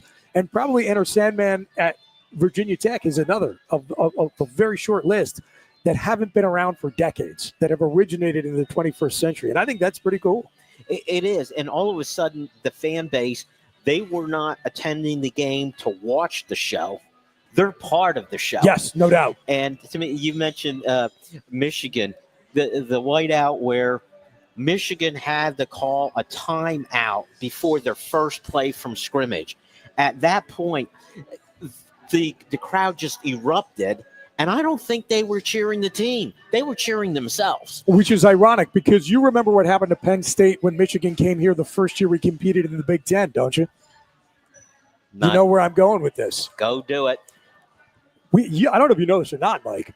Penn State, our first year in the Big Ten, Michigan comes to Beaver Stadium. We got a 15-yard unsportsmanlike conduct penalty for the crowd making too much noise when Michigan was on offense. I did not know that. There's a real thing that happened. How's that a penalty?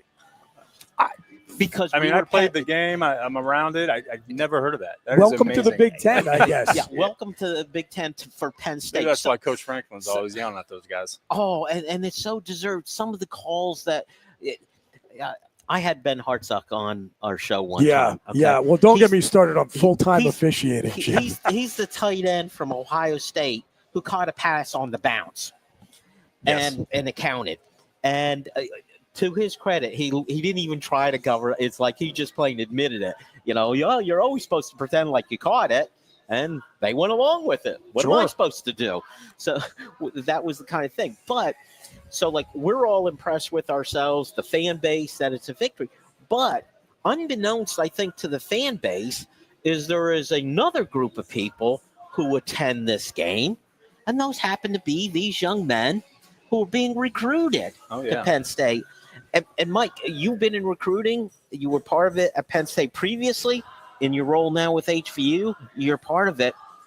What is that true effect on those recruits coming and witnessing the greatest show in college football? Yeah, from 2005 to where it's at now, it just continues to grow and be magnified and more important, and recruits love it, fans love it. It's awesome.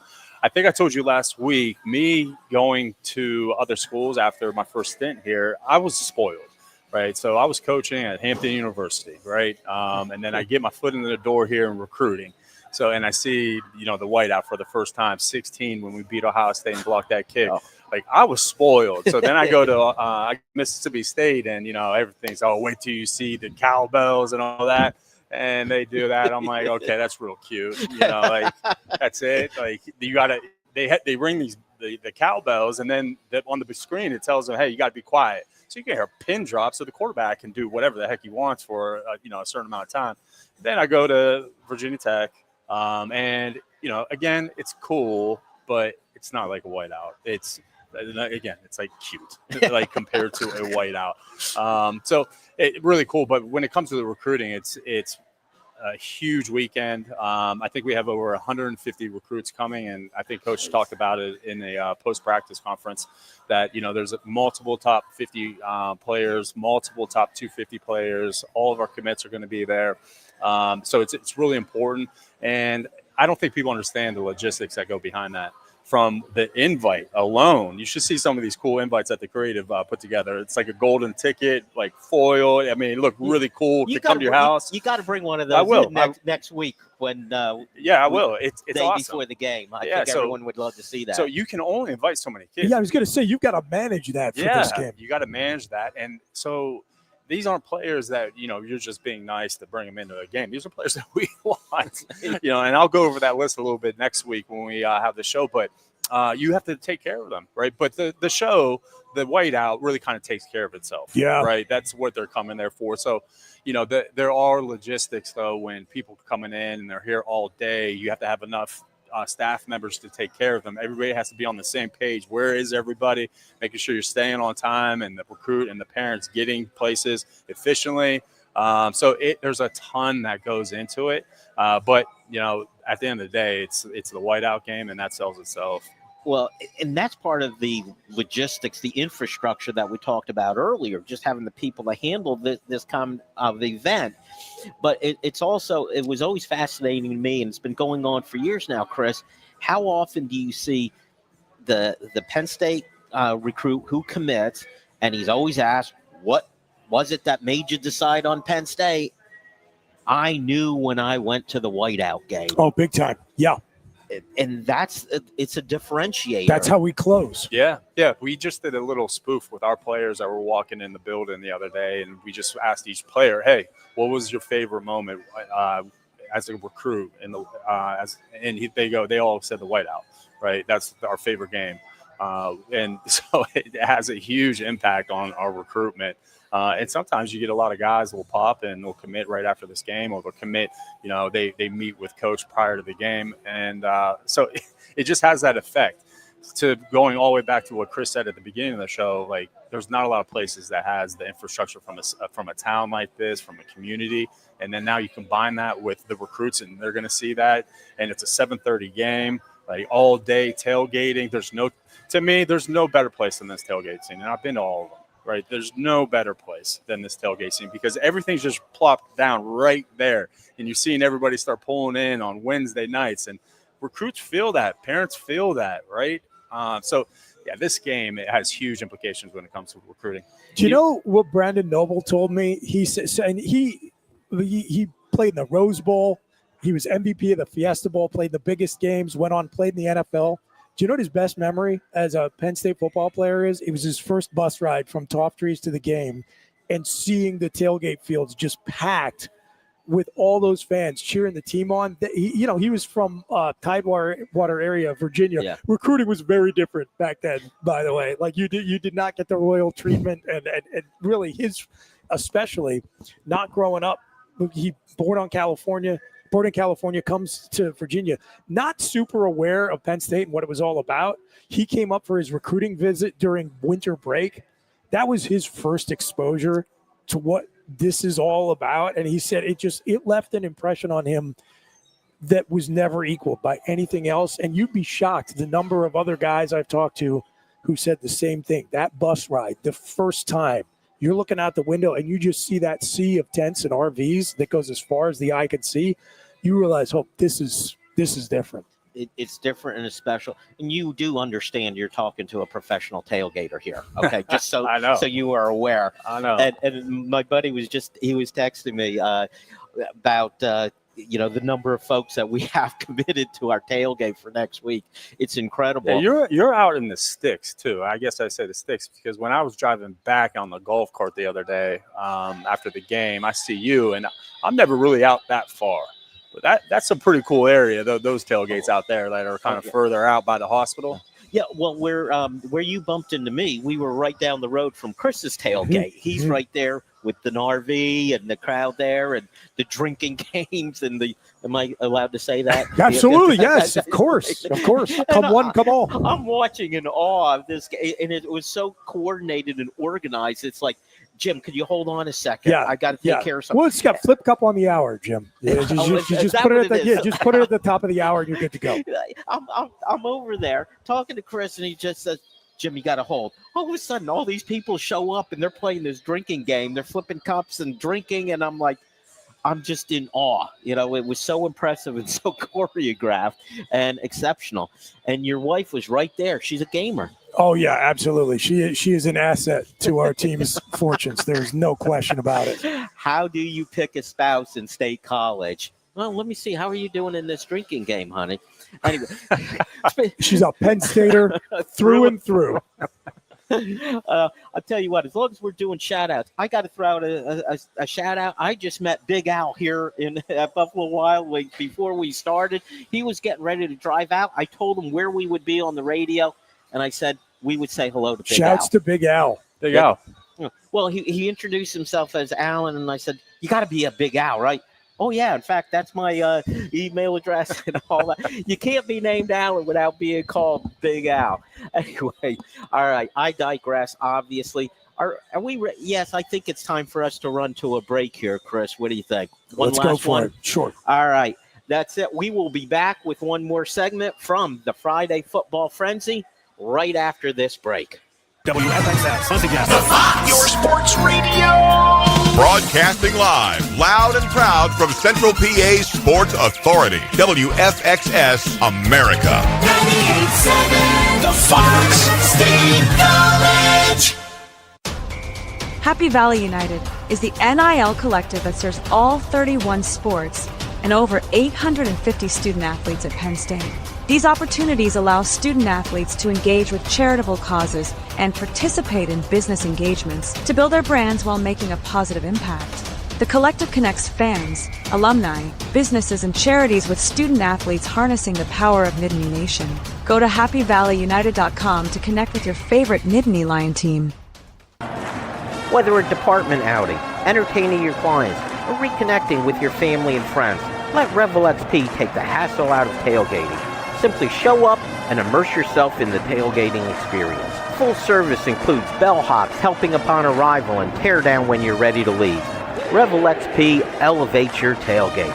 Reach out to us directly at 814-933-4100 or go to revelxp.com for more info. Two of the top names in local printing have combined to serve you better. King Printing of State College has merged with theprinters.com, forming one of the 400 largest printers in America. Combining traditional offset printing and digital workflow techniques, theprinters.com can print, assemble, package, and ship to anywhere in the world, all with the same high quality customers have known and trusted for over 50 years. Buy local and save. Get started today at theprinters.com. I'm the Modelo Recruiter, and I'm looking for fans with good hands and great speed. The ones who stay focused and never miss a play. They go the distance on game day, even when their team is away. I'm always watching, always looking to reward more full-time fans. Because football isn't really football without you. A lot has changed about State College. One thing that hasn't is W.C. Clark's Coffee Roasters on 234 East Calder Way. 30 different varieties of specialty coffee beans sourced from over 25 countries and roasted with love each morning in Happy Valley for over 45 years. They'll ship their fresh roasted coffee from their doorstep to yours. Order online at statecollegecoffee.com. That's statecollegecoffee.com. Hi, welcome to Timberland Federal Credit Union, a financial cooperative for its members, tracing all the way back to 1973. Experience Timberland Federal Credit Union, where you're greeted with a smile and financial solutions are tailored to your unique life journey. Here, we're not just financial professionals, we're your neighbors. People invested in your financial needs, literacy, and empowerment. Your dreams matter to us, whether they're about buying a home, growing a nest egg, or embarking on new adventures. TFCU draws from the past and invests in the future, offering modern tools like online banking to give you the freedom to manage your money practically anytime. Additionally, we're passionate about giving back both time and resources because enhancing our community is at the core of why we're here. Visit TFCU in person or online to learn more about our services and apply for a membership today. Hello and welcome to Friday Football Frenzy, brought to you by Keystone Sports Network, Fox Sports Radio 98.7, and Happy Valley United, the Penn State collective supporting over 800 student athletes. Now, let's start the football frenzy. Hello and welcome back to the Friday Football Frenzy on Fox Sports 98.7 in State College. I am Jim Galante, along with Chris Buchanani, host of the obligatory pregame Penn State football show. Hello. Along with his own show every Monday, Wednesday, Friday at 2 o'clock. You're the JV game before the varsity Keystone Sports, right? Sure. I'll take that, Jim. It's all right. Yeah. We get a long season. I'm just banking them away here. Okay. I will pay for that. Also with us, Mike Villagrana, Executive Director of Happy Valley United. Mike, just real quick, coming up, we got Whiteout game next week. You also have an event Friday night weekend of the Whiteout, correct? Yeah, it's the Whiteout party. I think this is the 4th year doing it. Wendy Hoover does a great job, part of the HVU team. She puts on a great fundraiser for us. All proceeds go back to the bucket, which is NIL for the players. So please, if you're not aware of it, go to Happy Valley United. There's an event section up top. You'll see when you go to the homepage, and then you click on that, and you're able to register for it. So I encourage people to do that. There's still room there. It's going to be at the Top Trees. We got a DJ. We got, I think, 6-7 former players that are going to be there, just like last year. And honestly, to me, last year was my first time doing it. And to me, now that I know all of these people, you kind of see the same people. It's almost like a fraternity. Yes. So it's so much fun seeing them there. Like everybody that, comes back and is excited, especially for this game. Everybody's going to be so excited. And everybody's in their Penn State sports jackets. And it's an awesome event. It's light. It's very well put together when he doesn't do it any other way. And I attended last year. Yeah. And this shows you where I don't think we knew each other. No, we did not. Yeah. And so very independently that we were there, the food was great.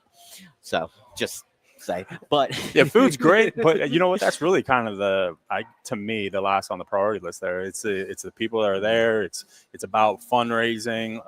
It's about the DJ. It's just a good time.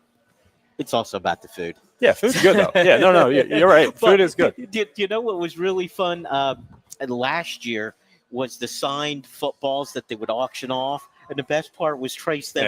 Whoever would win got to catch a pass from Trace. That was the coolest part of it. That's the part that I really like. But that is a Whiteout party. That's Friday night before the game. So if you're in for the weekend, go to happyvalleyunited.com under events. You'll see it there and all the information about it. But it's not just the weekend event like that, but also what goes for the players who come in. It's got to be quite an experience. Now, you talked a little bit about it from the Penn State side, logistically, just making all that happen, the flights and the travel to get here with their families and so on. So if there's 150 players, how many people are there, including family? Right. But what are those weekends like for the players? What are they seeing when they get here?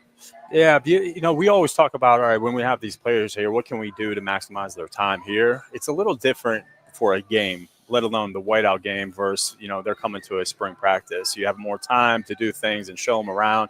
It's very calculated what they're doing because we're trying to maximize their time here, but they're humping it as soon as they get here. It's nice that it's a 7:30 game because that allows them travel time to get here because a lot of these players play on Friday nights, right? Yeah. So that's a benefit, having a later game. And then when they do get here, they park and they get shuttled to the stadium, and then they walk to the recruiting lounge. If you guys don't know where that's at, it's on that south end. Yeah. So when, the team arrival, that first class of windows, that's the recruiting lounge. They go in there. I think it's one of the best spaces in college football for recruits. It's a huge space. It's really nice. The food is great too. It really is. See, I'm getting an influence on you now. You highlight the food. That's no. good. But you know what? I actually like the earlier games. I like the breakfast and the brunch style. Oh God, that's the best. That's the best. But no, the food's great. So they'll go in there. They get checked in, and then the coaches, they get there. The assistant coaches, they leave the Penn State a little bit early so they can go over there and they can talk to the recruits. And then so they talk to the recruits, just mingling. And then Coach Franklin gets there. And so then what's really neat is that the recruits go out there, and Kenny Sanders and his staff do a really good job of getting them in a position that Coach Franklin can say, what's up to them?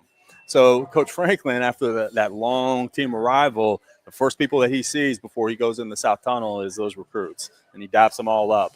And you can only imagine, like, little things like that go a long way, right? So, you add that's the first part. Oh, Coach Franklin's coming to see me. That has a lot. That means a lot. So they go back in, they finish up eating, mingling, and then they go out on the field. And so then they go out on the field, they get to really kind of digest and take it all in, the whiteout and everybody coming in and the vibes.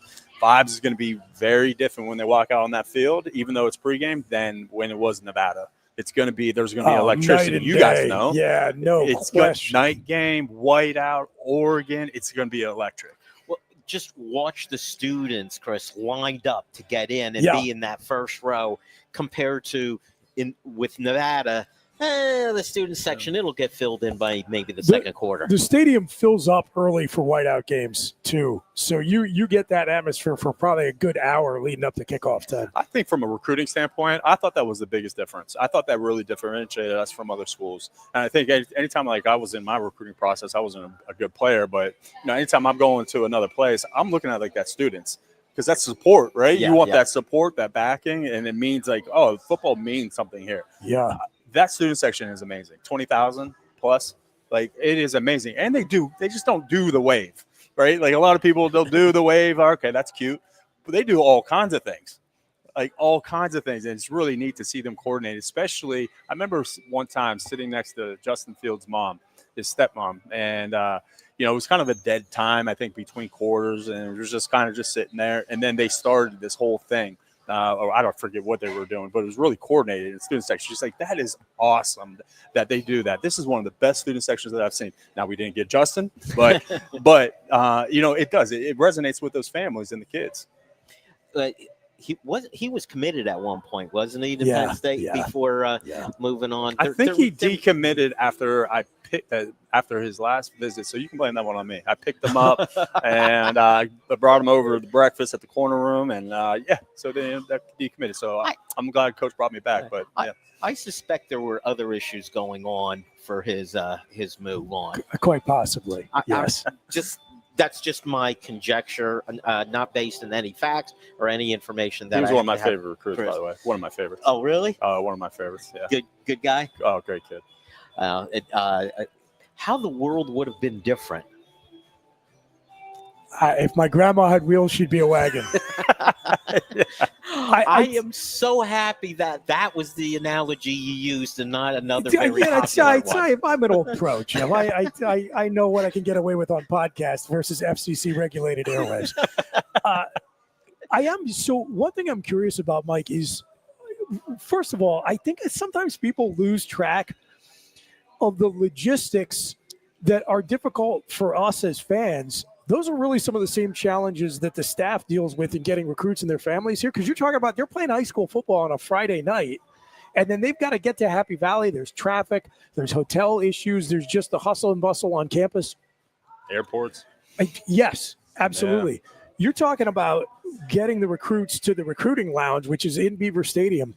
Do they have any opportunity to get around and see the campus at all, or see that tailgate scene at all? I think it's 7:30. The later games allows them that. Right. And then, if it's an earlier game, then they'll have opportunities to get out after the game. Sure. And then some of them, it's built in, Kenny, and then they can do tours with certain guys and take them around and through the tailgates. Yeah. Pretty standard around the country. But, they'll get to do that. But, it's not like they're going to be able to go to the creamery, sit down, and, get some ice cream. No, they're going to get a completely different view of what it's like versus any other time. Yeah. Oh, yeah. Yeah, but again, this visit is about the game, right? It's about the game. And then when they come back in the spring, all right, now maybe it's like it's tailored to the major that they want to. So we're going to set up, high-level meetings with whoever that department head is, or it's all right. Hey, we're really going to focus in on the X and O's part of it this visit. So it's like it's different, but games or game day visits, it's about the game. Well, and that's the thing, that part of it is the way you really differentiate yourself from everybody else. As you pointed out, the whiteout is unique. As much as I want our academics, our ice cream and everything else to be special, and it is, what's cool is in that recruiting lounge, they have those people there. So the people that they're going to be around and they're going to meet, more at another time and another visit, they're in there. So they're able to talk to them, and it's all coordinated. So say X player wanted, he's looking at being in business, so there might be somebody from Schmiel in there to be able to talk to him and the parents. It's another reason, Chris, why the whiteout has to be at night. I know we've had challenges a year with the Fox Big Noon kickoff. So glad it's not. The best game is at noon. But this is the thing I will, die on this hill. Somehow Michigan and Ohio State for years and years and years could always have their game at noon because that's what they wanted. Yeah. And that was back then. It was ESPN put the biggest games on at night. Why can't Penn State say, here is a bucket list item. This is for a national TV audience. It's people pay attention. People watch this game nationally because it's the whiteout. Why can't we as a university say we're doing a whiteout at night?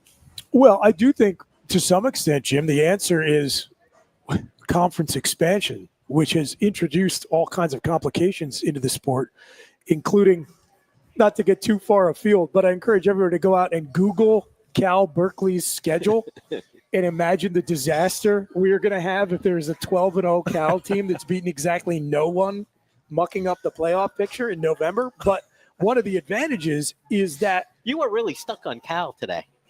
Listen, I could go on and on about how these huge conferences are creating such massively imbalanced schedules that it's complicating even with a 12-team field. But you get multiple marquee matchups in schedules, so you don't just have a slate where it's either the Michigan or Ohio State game or nothing. Yeah. And then you say, okay, I understand implicitly I understand the business aspect of Fox wants to put games on noon because they are drawing huge TV numbers and making money hand over fist. And so you're not going to convince anybody who is ringing the cash register the way Fox is with Big Noon to stop doing it. But if you can get multiple marquee games and say, okay, let's make everybody happy, you can have your Penn State, Ohio State game on at noon, but you could have Penn State, Oregon under the lights. And everybody's pleased, right? Chris, one game. That's all I'm asking for. One big game at night. I mean, it's easier said than done some years.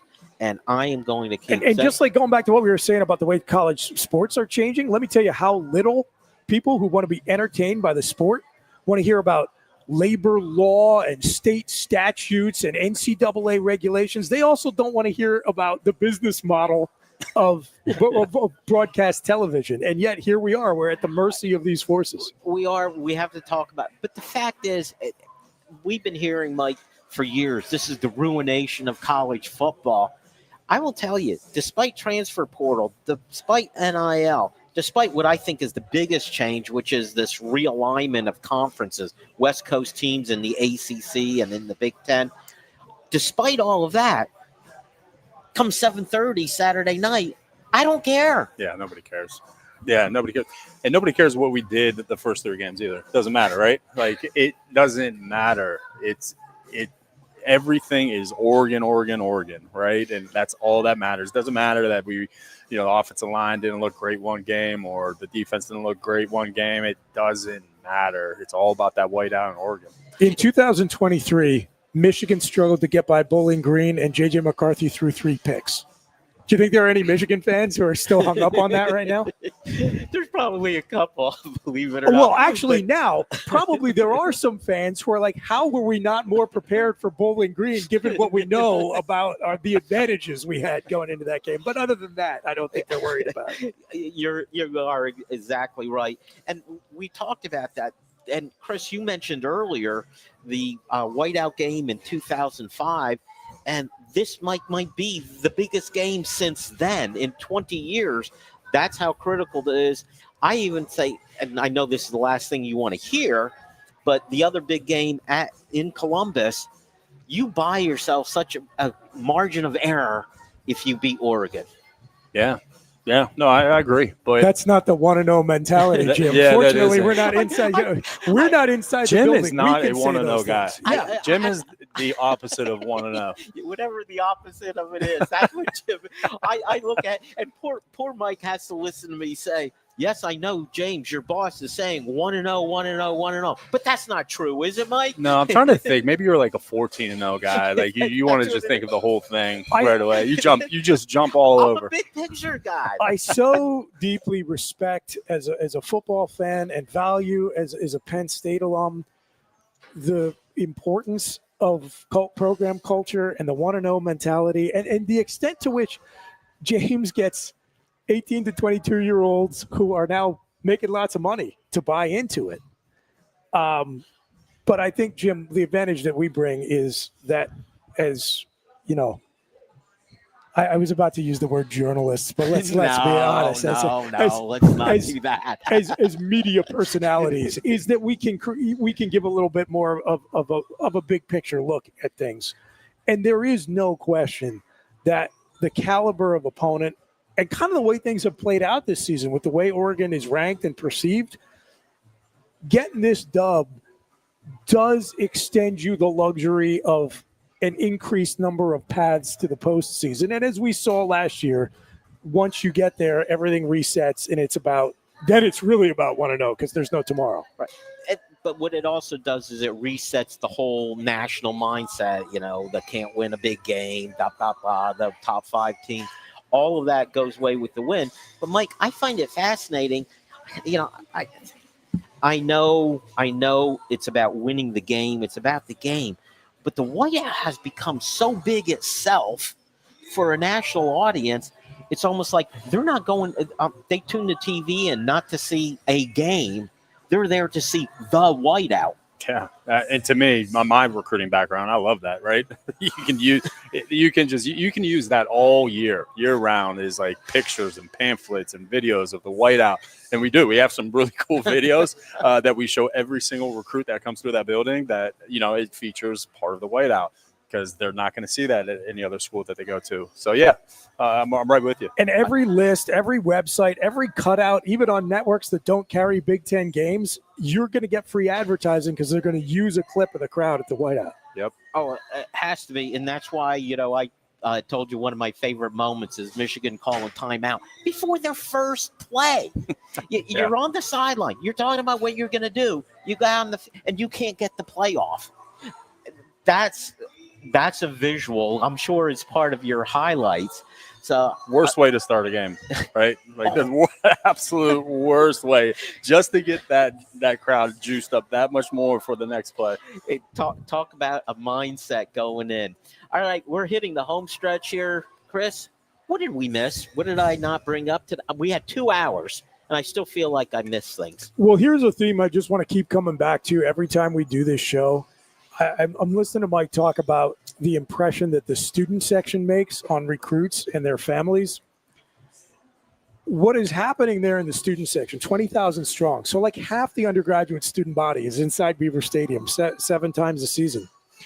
And they're influencing games. Like way back in 2005, Kirk Herbstreit gave us a reputation to live up to, and we're still doing it now. That's a tradition that's been inherited and carried on. You're laying the foundation for a spirit and a commitment to the place that is going to carry forward through the rest of their lives. And I think one of the great benefits that we get to sell when we're trying to attract recruits to Penn State is not only can you get a top quality education, get developed and prepped to have a tremendous chance to go play at the next level, but football ends for everybody And when it does, the connection to Penn State and the Penn State family, far beyond just the value of your degree, that pays dividends for the rest of your life. You will find in every city and every country on the planet, frankly, someone who is going to be a total stranger to you, but who will be willing to go out of their way to help you because you're a fellow Penn Stater. And again, there's only like a handful of schools in the country that get to sell that. And the number that have big-time college football that let you play in an environment like Beaver Stadium and set you up for success to get a shot to go play in the NFL is even smaller. So, like, to me, we because we're used to it, it's what we know. For a lot of us, Jim, you and I, we grew up in it. Yes. We lose perspective on just how precious it is because it's available in so few places. I was just going to say, what's amazing talking to you because you went away and came back. Yeah, and I'm not a Penn Stater, right? I didn't go here. I was too slow. I came here, ran a 5.3. I thought I was a dude, and then after that, that was the end of it. But, so when I got hired here, I worked for those 3 years, fell in love with the school, right? Everything about it just aligns with me and, just like you guys. And then I went off, and then 8 years fly by, and now I'm back. And I remember the first game that I went to last year. I'm on the sidelines, pregame, and all these guys were coming up to me like, "Hey man, what's going on?" Cabinda's, Trace McSorley's, Trace's dad and mom came up to me, and I was like, I told my wife after, I'm like, it is so cool, and it reaffirms what makes Penn State different. I didn't go here, I didn't play here, but I love this place from my time that I was here, and and now I feel like I'm in the family, right? And no other place I've been to is like that. Not even close. Not even close. And I love the fact that you use the expression family. That's one of the other things that you hear from players when they talk about Penn State and coming here. It's a family environment, and James has been able to create that culture. Even the year that I came here, it was after the Army game or something. I mean, we were already well into the season, but those guys like Hackenberg, that team, those seniors, like I still talk to them, and like me and Hack have a great relationship. It's different here, and it's hard to explain. It really is. But Chris touched on that, and like that hits home for me too. Well, as a Penn Stater, it's funny. I don't know if you do this, Chris. I know whenever I go away, doesn't matter where I go, I'll have the Penn State T-shirt, the Penn State hat. Literally, I went golfing down in Florida. Go up to the starter. We got XT time. He's holding us on.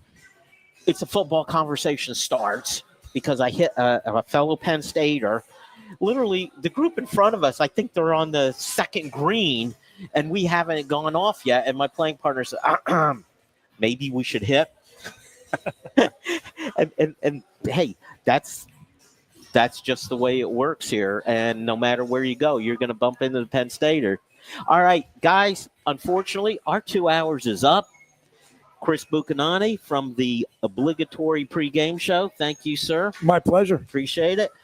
Mr. Mike Villagrana. Yeah, I want to thank you, Jim, and thank you, Chris, for allowing me to be on the show. This is awesome. This is fun talking about Penn State and everything. And you know what, guys? I think it was fun today. Wait till next week. Next week. That's what it is going to be fantastic. I can't wait to even just walk in downtown State College, but especially show up here, Buffalo Wild Wings, next Friday, 2:00 for the Friday Football Frenzy. WFXS, once again. The Fox, your sports radio. Broadcasting live, loud and proud from Central PA's Sports Authority. WFXS America. 98.7, The Fox. State College. Happy Valley United is the NIL collective that serves all 31 sports and over 850 student athletes at Penn State. These opportunities allow student athletes to engage with charitable causes and participate in business engagements to build their brands while making a positive impact. The collective connects fans, alumni, businesses, and charities with student athletes harnessing the power of Nittany Nation. Go to happyvalleyunited.com to connect with your favorite Nittany Lion team.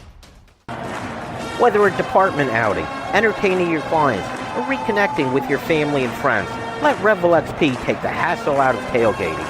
Simply show up and immerse yourself in the tailgating experience. Full service includes bellhops helping upon arrival and tear down when you're ready to leave.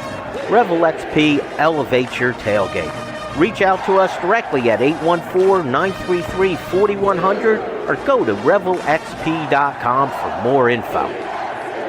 Two of the top names in local printing have combined to serve you better. King Printing of State College has merged with theprinters.com, forming one of the 400 largest printers in America. Combining traditional offset printing and digital workflow techniques, theprinters.com can print, assemble, package, and ship to anywhere in the world, all with the same high quality customers have known and trusted for over 50 years. Buy local and save. Get started today at theprinters.com. I'm the Modelo Recruiter, and I'm looking for fans with good hands and great speed. The ones who stay focused and never miss a play. They go the distance on game day, even when their team is away. I'm always watching, always looking to reward more full-time fans. Because football isn't really football without you. A lot has changed about State College. One thing that hasn't is W.C. Clark's Coffee Roasters on 234 East Calder Way. 30 different varieties of specialty coffee beans sourced from over 25 countries and roasted with love each morning in Happy Valley for over 45 years. They'll ship their fresh roasted coffee from their doorstep to yours. Order online at statecollegecoffee.com. That's statecollegecoffee.com. Hi, welcome to Timberland Federal Credit